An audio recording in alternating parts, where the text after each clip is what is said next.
In the spring of 1638, the fortress of Hara Castle fell. Within its walls, an army of 37,000 rebels, men, women, and children, was systematically annihilated.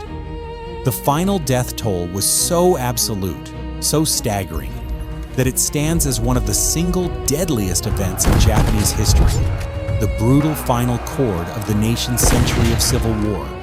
History has largely remembered this as the Shimabara Rebellion, a pious, desperate uprising of persecuted Japanese Christians crushed by the might of the new Tokugawa Shogunate. It is presented as a crusade, a tragic war of faith, but this official narrative is a carefully constructed facade designed to obscure a far more dangerous truth. The banners of Christianity flew over Hara Castle, but the fuel for this fire was not simply prayer. It was economic collapse, systemic cruelty, and the final, desperate rage of the masterless samurai, the Ronin. To understand what truly happened at Hara, we must look past the crucifixes and into the empty rice bowls and broken swords of a forgotten warrior class. Stay with us as we uncover the real story of Japan's last great war. The initial response from the Tokugawa Shogunate was not one of alarm, but of indignant contempt. This was a peasant problem, an annoyance to be swatted away. The man tasked with this duty was Itakura Shigemasa, a trusted retainer leading a modern, well-equipped army of domain samurai. As they marched towards the Shimabara Peninsula in late 1637, their mood was one of supreme confidence. Before them stood Hara, a derelict castle abandoned for over 30 years, now crammed with a rabble of farmers armed with little more than faith and agricultural tools. Victory was not a question, it was an administrative certainty. The first assault was planned as a show of overwhelming force, a brutal lesson in obedience. But as Shigemasa's samurai advanced, the expected chaos from within the castle never came. Instead, they were met with a disciplined silence, broken only by the sharp, coordinated crackle of arquebus fire. Volley after volley tore through the charging ranks. The attackers, veterans of a time of peace, were stunned by the ferocity and skill of the defense. They fell back, bloodied and bewildered. A second assault failed, a third was repulsed with even greater losses. Panic began to curdle the army's arrogance. Letters bearing grim news traveled back to the Shogun in Edo. His elite forces were being held at bay, humiliated by a peasant mob. For Itakura Shigemasa, the personal shame was unbearable. In a final, desperate charge to reclaim his honor, he was shot and killed. The commander of the Shogun's army lay dead, slain by the very rebels he had dismissed. The crisis was no longer a regional disturbance. It was a direct challenge to the authority of the Tokugawa clan itself. How did a revolt of starving farmers become a disciplined military force capable of humbling a shogun's army and killing its commander? To understand the trap that was sprung at Hara Castle, we must first understand the minds of the forgotten men who set it. The masterful defense of Hara Castle was no accident of peasant fury. It was the result of a deliberate, cold-blooded strategy, a desperate play staged by the true architects of the rebellion, the masterless samurai. If we view the rebellion as a theatrical production, then the starving peasants were its passionate cast, Christian prophecy was its unifying script, and the charismatic boy prophet Amakusa Shirō was its captivating star. But the directors hidden in the wings were the Ronin, men whose lords had been defeated by the Tokugawa, men who had lost their status, their purpose, and their futures. For them, this was not a war of faith. It was the final act of their own long-simmering war against the regime that had dispossessed them. Their master plan was a chain of calculated cause and effect. First, they identified and harnessed the fuel, the unbearable economic oppression. The daimyo of Shimabara and the neighboring Amakusa Islands, Matsukurakatsu, was infamous for his cruelty. The historical records, such as the Amakusa Doshi, describe a regime of impossible taxation. Taxes were levied on everything from births to deaths, on windows and shelves. Those who could not pay faced systematic torture, most notoriously the Mino Odori, or straw coat dance, where a peasant was wrapped in a flammable straw raincoat and set on fire. This created a populace so desperate that any alternative, even open rebellion and certain death, was preferable to the slow annihilation of their existence. Into this powder keg, the Ronin provided the spark of leadership. Men like Yamada Emosaku, a former retainer of a Christian lord, brought military discipline and tactical knowledge. They organized the peasants into military units, taught them how to use arquebuses salvaged from stockpiles, and established a clear chain of command. When we analyze the rebellion's command structure, we see a fusion of military expertise and spiritual fervor. They elevated the 16-year-old Amakusa Shirō as a messianic figure, a divine leader whose presence transformed raw anger into unshakable morale. Shiro's role was crucial, but it was a role crafted for him by seasoned strategists who understood the power of a symbol. Finally, the choice of stage was a stroke of strategic genius. Hara Castle was not chosen out of convenience. It was selected for its unique defensive properties. Perched on a peninsula, it was protected by the sea on 3 sides, making a full encirclement by the Shogunate army impossible. This geography turned the siege into a frontal assault, funneling the attackers into killing zones perfectly sited for the rebels' firearms. The Ronin knew they could never defeat the Tokugawa legions in open battle. Their entire strategy was predicated on attrition. They would make Hara a meat grinder, a place where the shogunate's pride and resources would be bled dry day after agonizing day. They hoped that by proving the regime was vulnerable, they might inspire other disaffected domains to rise up. It was a desperate gamble, but one founded on a clear-eyed and brutal strategic calculus. By the early months of 1638, the siege of Hara had devolved into a grim stalemate. For the new shogunate commander, Matsudaira Nobutsuna, a man known for his cold pragmatism, the ongoing resistance was an intolerable stain on Tokugawa authority. The rebellion had to be crushed, and any means necessary would be employed. Inside the castle walls, the situation was equally dire. Ammunition was perilously low, and food had been reduced to seaweed and boiled pine bark. Hunger was a more relentless foe than the army camped outside, yet the rebels' spiritual fervor, fanned by the proclamations of Amakusa Shirō, had hardened into a diamond-sharp resolve to perish for their cause.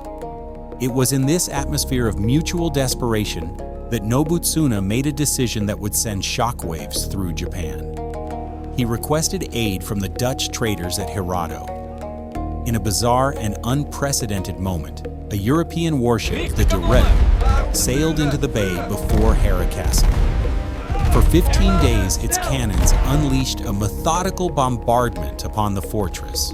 The physical damage was limited, but the psychological impact was devastating.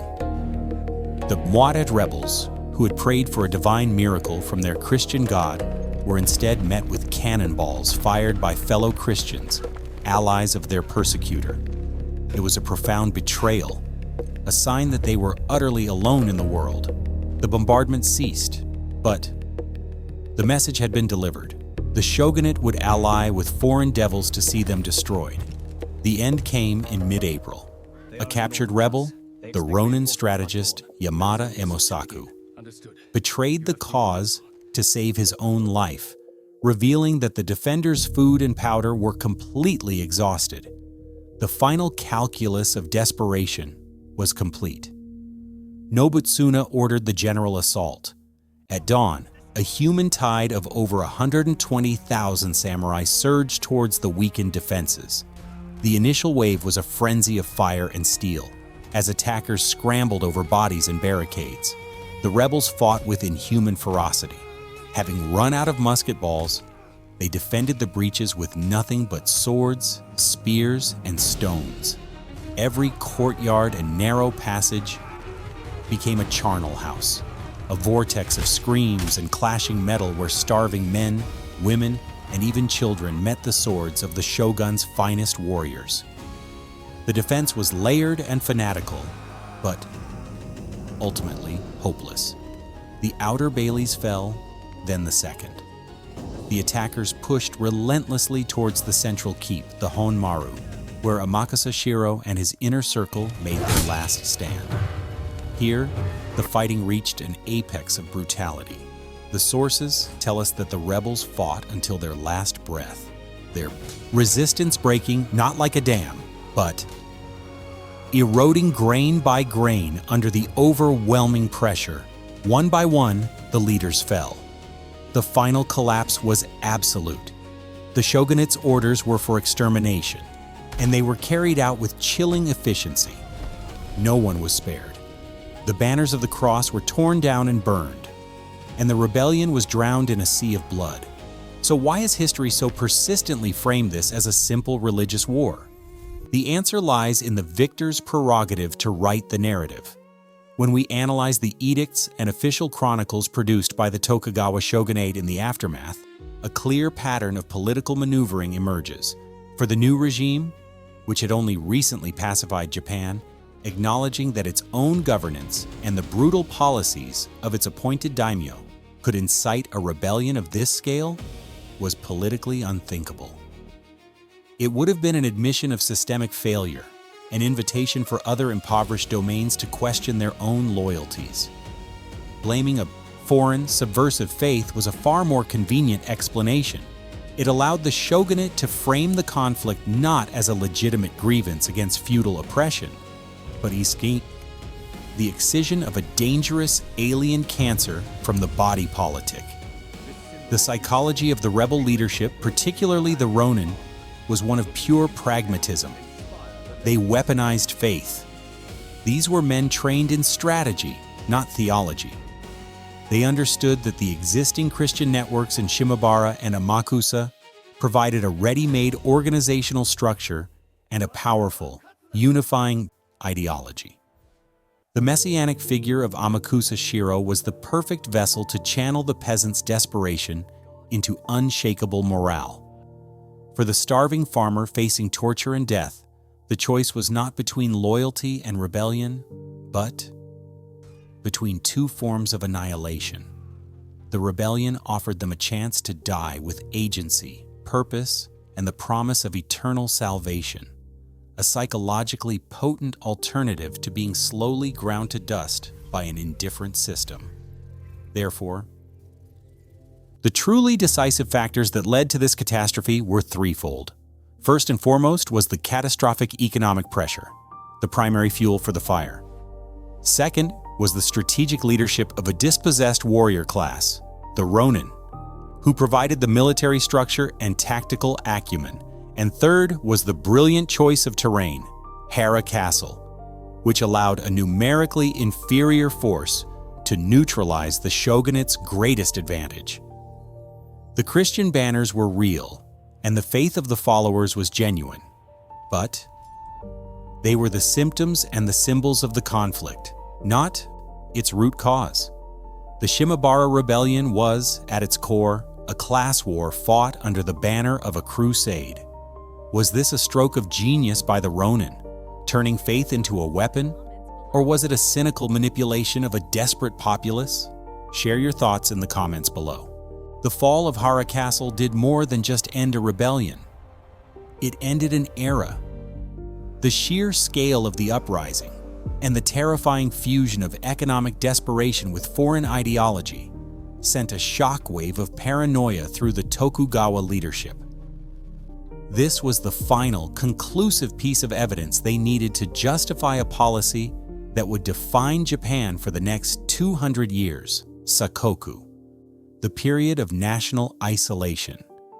Within a year, the Portuguese were expelled permanently. All Japanese were forbidden from leaving the country, and those abroad were forbidden from returning. on pain of death. Christianity was driven deep underground, its practice enforced by the ruthless use of fumi-e, where suspected believers were forced to trample on holy icons to prove their apostasy. The Shimabara Rebellion, born of local misery, became the catalyst for sealing the entire nation off from the Western world. The fates of the individuals involved were as dramatic as the event itself. Matsukura Kachi, the daimyo, whose cruelty ignited the revolt, was not celebrated as a loyal vassal. The shogunate, in a shocking move to assign blame and placate public anger, had him arrested. He became the only daimyo in the entire Edo period to be beheaded, a stark warning to other lords that their misrule would not be tolerated if it threatened the stability of the state. The boy prophet, Amakusa Shirō, was decapitated, and his head was displayed for months above the gates of Nagasaki. As for the shogunate's forces, they had won, but at a staggering cost in lives, resources, and prestige. As a final curious detail of the rebellion's legacy, the shogunate offered a unique amnesty. Despite the orders to annihilate every rebel, one individual was known to have been intentionally spared: the master artisan who crafted Amakusa Shirō's battle banners. His skill was considered too great to be lost, a small testament to the value of craftsmanship even in the face of total war. The silence that fell over the ruins of Hara Castle would soon descend upon all of Japan. The ashes of 37,000 rebels fertilized a new policy of absolute control, a deep-seated suspicion of the outside world that would lock the nation in time until the black ships of another foreign power arrived to force its doors open once more.